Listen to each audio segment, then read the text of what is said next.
무더운 여름이 찾아오게 되면 또 남성들의 고민이 한층 더 깊어지는 경우가 생기는데 이것 중에 하나가 바로 낭습입니다.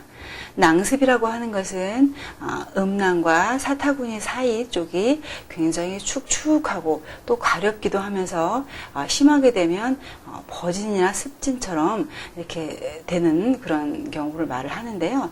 이것이 오래되게 되면 변색이 되어서 색깔마저 굉장히 안 좋게 되고 거무튀튀하게 되고 외관상으로도 좀 안 좋게 되는 그런 경우를 말을 합니다.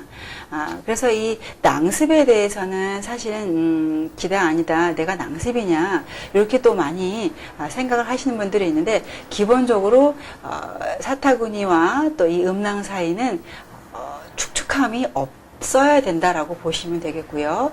그쪽이 물론 이제 심한 무더위나 찾아오게 되면 약간은 축축함이 배어 있을 수 있지만, 기본적으로 그때를 제외하고는 샤워한 직후나 이럴 때는 반드시 좀 뽀송뽀송한 이런 상태를 유지를 하셔야 되는데, 그렇지 못하고 항상 축축해 있다든지 아니면 자고 일어났을 때 땀이 그쪽으로 흥건하게 고여 있다든지 이런 경우는 반드시 또 낭습에 해당한다고 보시면 되겠고요. 낭습을 알아오신 지 오래되신 분들은 조금씩 다 그쪽에 습기가 차는 거 아니냐고 또 물어보시는 그런 분들도 있습니다. 하지만 더운 여름을 제외하고는 나머지 시기에는 사실은 습기가 찬다 이런 느낌을 받으시면 안 되고요.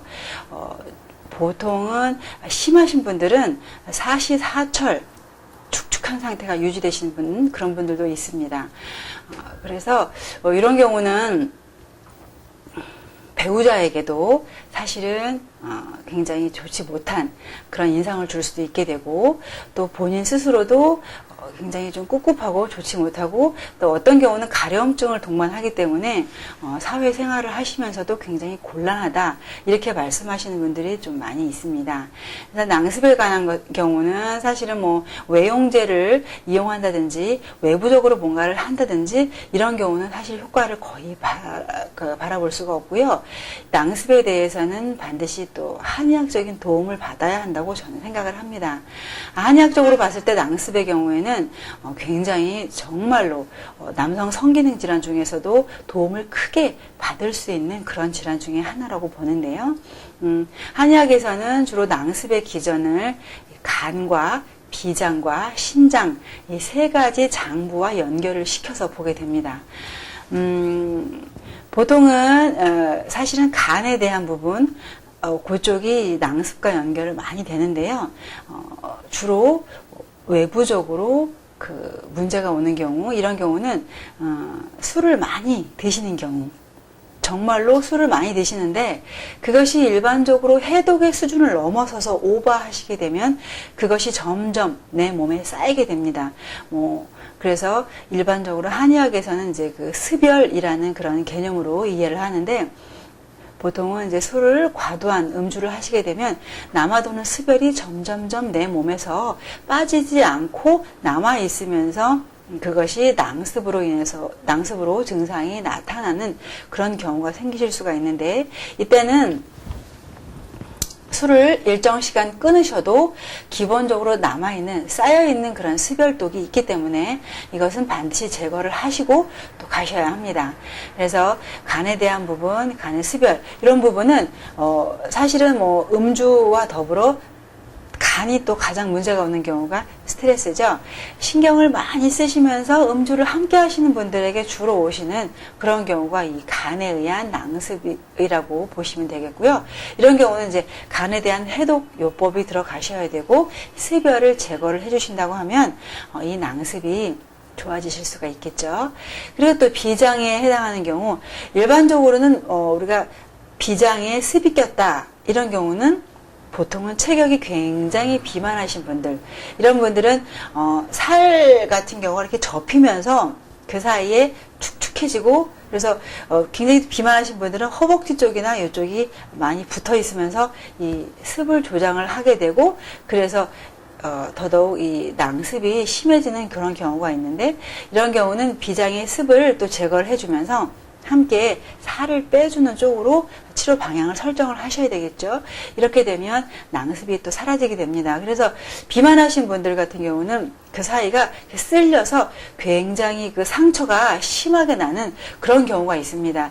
이런 경우에는 아까도 말씀드렸지만 비만과 이 습을, 비위의 습을 함께 해결해 주시면 낭습이 해결될 수가 있겠죠.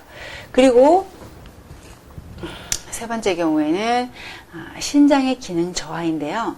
우리가 이 신장이라고 하는 것은 남성에 있어서 배꼽 아래 하체의 기능을 관장하는 그런 중요한 기전에 해당을 한다고 볼 수가 있는데, 하체의 기능을 주관하고 있는 그 신장 방광, 특히 이 신장의 기능이 떨어진다라고 하면 내가 지키지 못하면 외부의 침수를 받을 수가 있는 거거든요. 그래서 어떤 그런 균형의 부조화가 이루어진다고 하면 습기가 차는 이런 경우가 생깁니다. 그래서 이 낭습의 중요한 원인 중에 하나가 바로 이 신장의 기능 저하인데, 신장의 기능 저하로 인한 낭습의 경우에는 동반되는 증상이 항상 무릎 아래 쪽으로 내가 이렇게 힘이 빠지나, 자꾸 휘청휘청 되거나 기운이 빠진다, 힘이 없다 라고 보통을 느끼시는 경우가 많고요. 또 이제 이 신장의 기능 저하로 인한 낭습의 경우에는 또 자세하게 분류를 하면 신장의 불기가 부족한가, 신장의 물기가 부족한가 나눌 수가 있는데, 약간 개념이 어렵기 때문에 통칭해서 말씀을 드리면 어떤 정력이 약화되었다, 이런 경우를 함께 동반하는 경우가 많습니다. 정력이 약화되면서 낭습이 같이 발생을 한다라고 보시게 되면 이런 경우가 바로 신장의 기능 저하에 의한 낭습이겠구나라고 짐작을 해보실 수가 있는데요. 이럴 경우에는 신장에 대한 부분을 해결해 주시게 되면 정력에 대한 부분, 발기에 대한 부분, 그리고 낭습에 대한 부분이 함께 좋아지실 수가 있다고 보시면 되겠습니다. 그래서 보통은 특히 남성분들은 어떤 이런 고민에 대해서 자세하게 주변 사람들한테 물어보고 하는 것을 굉장히 또 꺼려 하시는 경우가 많습니다. 부끄러워 하시고요. 그리고 그냥 보통의 습기 정도는 그냥 뭐 큰 불편감이 없으니까 그냥 넘어가시는 경우가 있는데, 이런 경우는 연세가 드실수록 점점점 병증이 깊어지신다고 보시면 되기 때문에 발생했을 때 바로 치료하시면 더욱 좋겠고요. 시기를 또 약간 놓치셨더라도 인지가 되셨으면 속히 치료하시는 게 훨씬 더 환자분의 치료 예후에 도움이 된다고 볼 수가 있습니다. 그래서 바깥으로 바르는 보통은 백반을 또 이용하기도 하거나 피부 연고를 바르거나 이런 쪽에 많이 의지를 하고 계신데, 낭습은 분명히 이 내 몸의 인체 오장육부에서 원인이 돼서 오신다라는 것을 꼭 기억을 하시고요. 이 원인 치료를 하시게 되면 반드시 좋아지실 수 있다. 이것만 기억을 하시고 꼭 치료하시기 바랍니다.